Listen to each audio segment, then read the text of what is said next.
Come on, me so. Na mene one of the finest midfielders at the Kumasi Asante Kotoko. Daniel Nii Adjei. Omo na those time no. Omo discover tiki taka. Oye commentary fair day. Wunya ba wunya ni. Steve to ba obo bo Samuel Inkum. Harrison Afo. Daniel Nii Adjei. Akufu. Control ball beautiful. Bekwene. Oh, what you say? A ball smooth. Smooth. Coach, good afternoon. Good afternoon, sir. Boko there.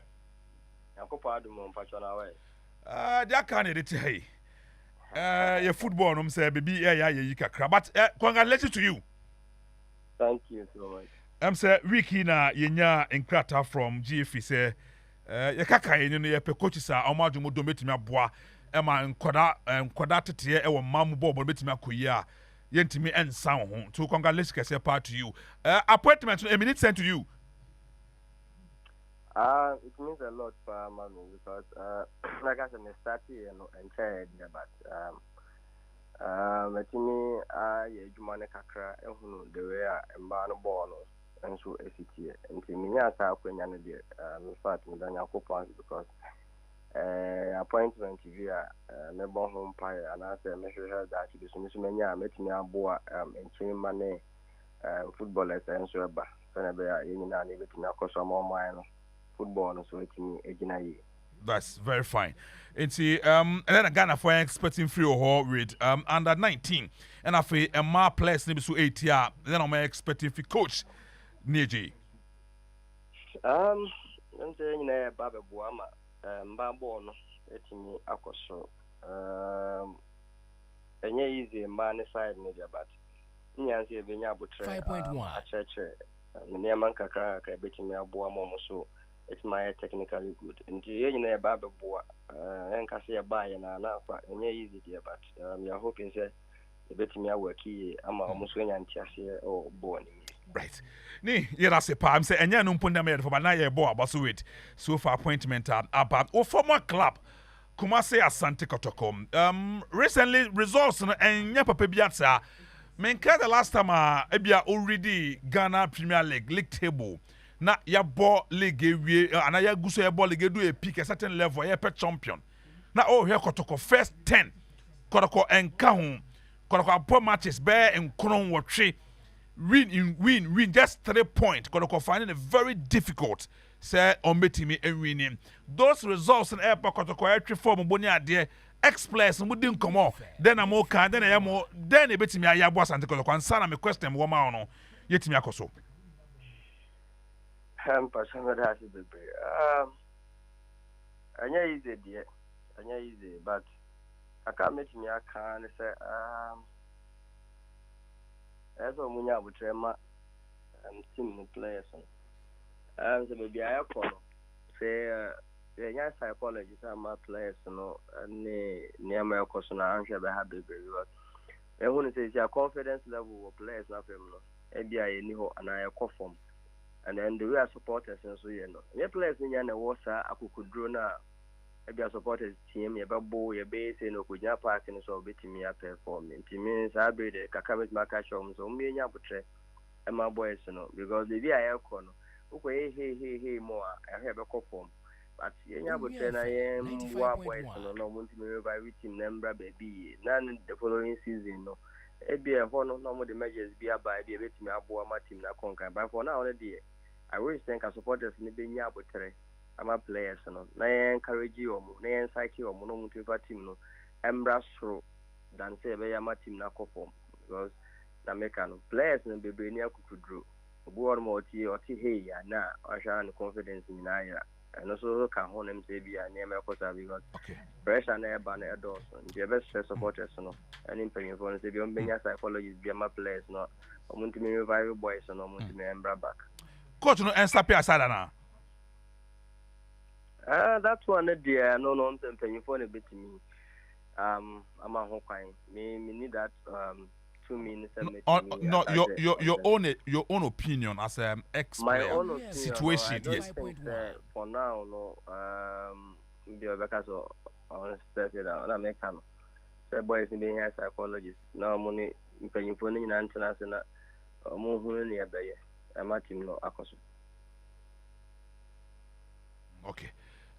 So now, Kotoko, now, we hear players for some session so say Nkwadana ye diomo eba Asante Kotoko is also one factor Kotoko team struggle. Division 2, Division 1, Division under 17 Nkwadana diomo airborne. What is uncle for by adwin? Unsa shase no. The papa no be kan say o say o build the team. Nii Adjei obeka so build the team ma supporters ni nyina agitum there o say o build the team. Enti no na nyina no say bia from next season kono e bia bohunu results bi beboa na ho na bia ho results bi amboa na e betimi aye basically no me I don't know players ni bebre minim be bia be free na minim bebre so the enti no and some idea ba bonten no was to rebuild Asante Kotoko. See so here to for man 3 years in farm build Kotoko, you know. Me personally, I wasn't expecting say be a Kotoko Belgian league in many years because of what papa no a kind, you know. And you know, those players maybe a second division near the other, you know. But okay, so rebuilding our team no. You know, I make us think man supporters in ya butre. Na yan share the officer here. Eba team na team na cause but nse niama enko ye but still na butre na because ko more na omo ho ya na yentim pa bi meka ho yentim ni bi film na omo na ye na team na ekọ form be bra no be hard mesro mo so me nya butre ma no na ya fa season nko awie a e bi omo decision bi a omo betimi atake ya na omo atake. Wow. Okay. Now, yenya another report from the playing body. Say, Edwana drop boys no munna. There's one drinking sporter a bay omo training grounds and I say omo hostel no. Omo nana jo na boys ne papi bro ne ade. Ibinim so be unso bi kuja oba na dwia be na pabia be 5:30 6:30 na be kuja oba and so be say ko trade some na be bebre. And this makes my factor. Sometimes being a player before no maybe one of my maybe I am say I remember saying more Kotoko. We do maybe any man that's the way which we do her and you know crack. If you bet my no crack, if you bet me she any papa could be, but you bet cannot fair players in it you know ni pasana and then brim say you know cameras are bar, pictures are bar near the other. Just take a picture of that person. Sometimes team in Korea would be an assumption, but I remember some work Kotoko. There was a time Namin Cropobiti spans in near Bo Park. Obi say me no monsa me of sport, me call bar. Me every say home me no monsa crada. Me no monsa crada. But Obi so whom was sport. I mean no a bayan toka, your point and I'm for a catcher. It is sometimes Obu or Honoma. Before name my question engine, I send you free and mobile piano. No waka. Say you no cray, say you no cray, and then say Ghana no so. You gain some money to more as in papa. It is a man queen, and a young can seem be a Bema players, and a man who belongs the players, no. Say a brass maybe or mobile. Am I near my uncle? I quite remember so mobile we need 5 miles 6 matches to us. Nobody said, say, where's no monster? And I say, be a moko, baby, say. It's no Sanyama Koya, Bia was some of Pesoka. Then a bayer will be who say. I remember I'm saying, any papa no as I radio say, or Pacho, say. Sometimes, you know, a year near maybe, na cancer, near you being who must, but near say will be life. You know, so who pana video no, Fabra when you be almost a who pass messy, any evidence, but when you are saying, na be a no crana and then. Who say any funny image or China be na any funny yembe who say boys maybe a son or motiano. Maybe I have one man was saying a football career. There's an man of Koso. It's me personally, dear. Every bit my no crack, every so no crack. Wow. I'm saying, Yabadasi. But my mimi sa a very last question. Now, facing a Kotoko Nkomo ya. And now supporters no echo training ground, sim intimate training. And I pay team in training yenim say you be so team boss is it the right way say supporters betimi aponsu on that chinchina chiayama coach in step aside and what I tell the supporters then I will catch supporters now e Kumasi for this particular because Kotoko needs to bounce back as soon as possible. Kotoko Munzem. I'm kind of supporters. Yenim so mo do team no. Yenim so mo nyina apɛ team no. Kotoko, no Kotoko mo Kumasi who Nii Adjei o mani sigi. Ulusi a we akwa mama so Kotoko ne has Lucy that day no me ko no be catch me dey head on bafi. Ye Lucy mama me that fi ade na me buy. You know yenim the way o mo sit but make sure Kotoko leg match weekend. Ulusi a o say ko down. Manya butre leg no ntaka few matches bi no more season no ye nyina empire born say match team na ko relegation o menya butre na boys no nye training o mo tin fa more matches na kan wi na me kan ye wi a and decision bi a o mo be plead with ohene kase amana take no na bi a wa take but for now we see players no kwa mo nye training weekend no ko bo match na so e nya good results be blame who ana be blame coach ana be blame players. Inti mo maye nya niam bi awie na besa kwa ba na asa ba be hete yen any team ni nyina the best supporters so o me nya abotre ma team no na yen encourage players ne mum dan say be ye o mo kai no mo kunya part hu ni suru aka o but yen ka o mo share we shouldn't be fans, we should be supporters right owo mu enkwa mu yen nya ba ma players no na be boa ama team no akoso ni ye da se pa bebia ni bebia me ti me hu ni say Kotoko company for a DNM so can also be a problem because IMC no omo ye 4 1 a coach 2 and a manager ba kon kwesi apia oni krum ha ena nanana owo IMC nim no ono so sebi per koma me DM say ni football education ni football no the football nimnie no and do bibia na Kotoko hwe aka da se be repair ono nko a and code team Nii Adjei. Can that also be a factor? Say Kotoko tukwan sebi mano susumela so penin kese bia nie nimu a etima Kotoko team ni mu edu Nii Adjei. No so betima enso a factor. Na fa be bi na betima a factor because me ko okon na bia penyin but some the coach no so ka am for no coach ni ka ho yes.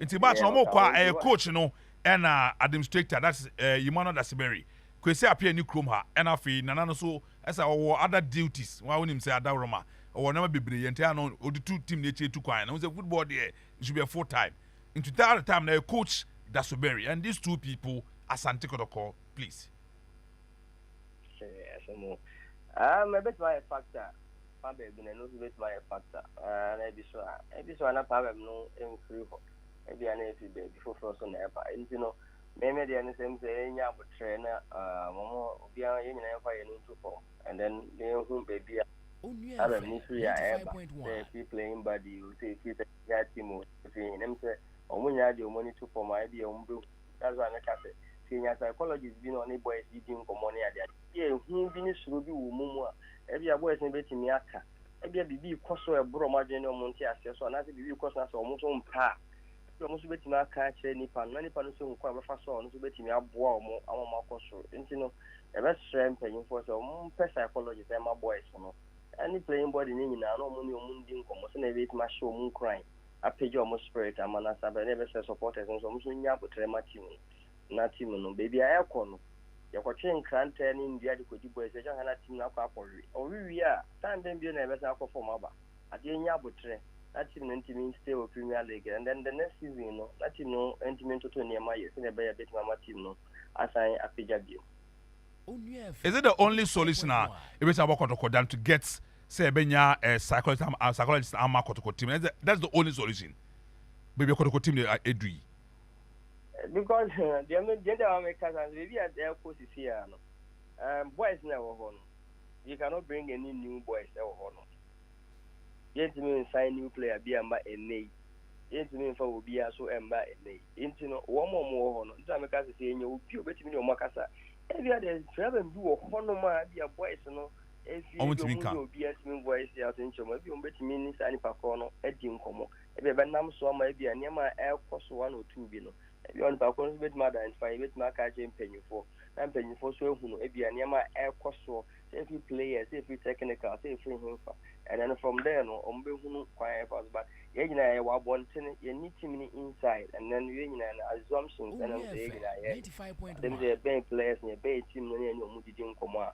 And then also about Boama, you never be a with him. Right. Me, what games in the matches in the Because of my duty, no, I go on my mobile match, and I'm more field. Also, field, yeah. Okay. Wow. When I'm person besides a problem, like I said, dang, and like I said, my last question. I'm ready to be honest. They share Kotoko match at Che. And then, Nikumasi. But when you come a place, when you be a mouth, when you didn't come out, between your mouth, what is going on? And I say, one can say, teacher, Kotoko be that. If a ban is here, and I said, then partner, Kosoma Kotoko team, no, a former Nekwe. Because Nii 8 matches, 8 solid matches.